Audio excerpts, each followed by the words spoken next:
عقل مندوں کے لیے ایک زبردست مثال. ہم تربوز خریدتے ہیں، واٹر میلن. مثال کے طور پہ 5 کلو کا ایک تربوز ہم نے خریدا، اور جب اسے کھانے لگتے ہیں تو پہلے اس کا چھلکا اتارتے ہیں نا. 5 کلو میں سے کم از کم 1 کلو کا تو چھلکا نکل جاتا ہوگا، یعنی آلموسٹ 20%، 20% تو کم ہو جاتا ہے. مگر کیا کبھی ہمیں افسوس ہوتا ہے اس کا کہ ہم سوچتے ہیں کہ ہم نے تو تربوز چھلکے کے ساتھ خریدا، چلو آج چھلکے کے ساتھ ہی کھا لیتے ہیں. ایسا نہیں کرتے نا. اچھا، ہم چکن بھی تو خریدتے ہیں، زندہ ثابت، اسی کو تولتے ہیں، تلواتے ہیں، پیسے دیتے ہیں. مگر جب کھانے کی باری آتی ہے، پکانے کی باری آتی ہے، تو اس کے بال، اس کی خال، اس کی علائشیں نکل جاتی ہیں، تو ویٹ تو کم ہو جاتا ہے. مگر کبھی اس پر دکھ ہوتا ہے نہیں نا.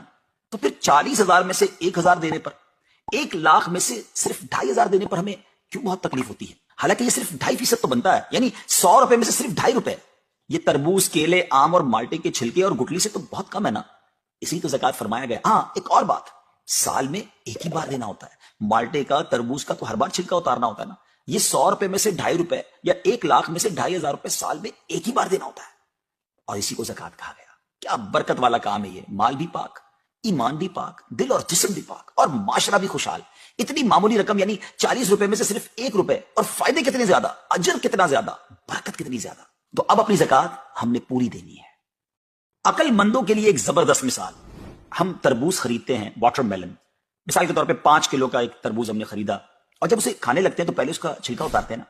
5 کلو میں سے کم از کم 1 کلو کا تو چھلکا نکل جاتا ہوگا، یعنی آلموسٹ 20%، 20% تو کم ہو جاتا ہے. مگر کیا کبھی ہمیں افسوس ہوتا ہے اس کا کہ ہم سوچتے ہیں کہ ہم نے تو تربوز چھلکے کے ساتھ خریدا، چلو آج چھلکے کے ساتھ ہی کھا لیتے ہیں. ایسا نہیں کرتے نا. اچھا، ہم چکن بھی تو خریدتے ہیں، زندہ ثابت، اسی کو تولتے ہیں، تلواتے ہیں، پیسے دیتے ہیں. مگر جب کھانے کی باری آتی ہے، پکانے کی باری آتی ہے، تو اس کے بال، اس کی خال، اس کی علائشیں نکل جاتی ہیں، تو ویٹ تو کم ہو جاتا ہے. مگر کبھی اس پر دکھ ہوتا ہے نہیں نا. تو پھر 40,000 میں سے 1,000 دینے پر، 1,00,000 میں سے صرف 2,500 دینے پر ہمیں کیوں بہت تکلیف ہوتی ہے؟ حالانکہ یہ صرف 2.5% تو بنتا ہے، یعنی 100 روپے میں سے صرف 2.5 روپے. یہ تربوز، کیلے، آم اور مالٹے کے چھلکے اور گٹلی سے تو بہت کم ہے نا. اسی تو زکات فرمایا گیا. ہاں، ایک اور بات، سال میں ایک ہی بار دینا ہوتا ہے. مالٹے کا، تربوز کا تو ہر بار چھلکا اتارنا ہوتا ہے نا. یہ 100 روپے میں سے 2.5 روپے یا 1,00,000 میں سے 2,500 روپے سال میں ایک ہی بار دینا ہوتا ہے، اور اسی کو زکات کہا گیا. کیا برکت والا کام ہے یہ. مال بھی پاک، ایمان بھی پاک، دل اور جسم بھی پاک، اور معاشرہ بھی خوشحال. اتنی معمولی رقم، یعنی 40 روپے میں سے صرف 1 روپے، اور فائدے کتنے زیادہ، اجر کتنا زیادہ، برکت کتنی زیادہ. تو اب اپنی زکات ہم نے پوری دینی ہے.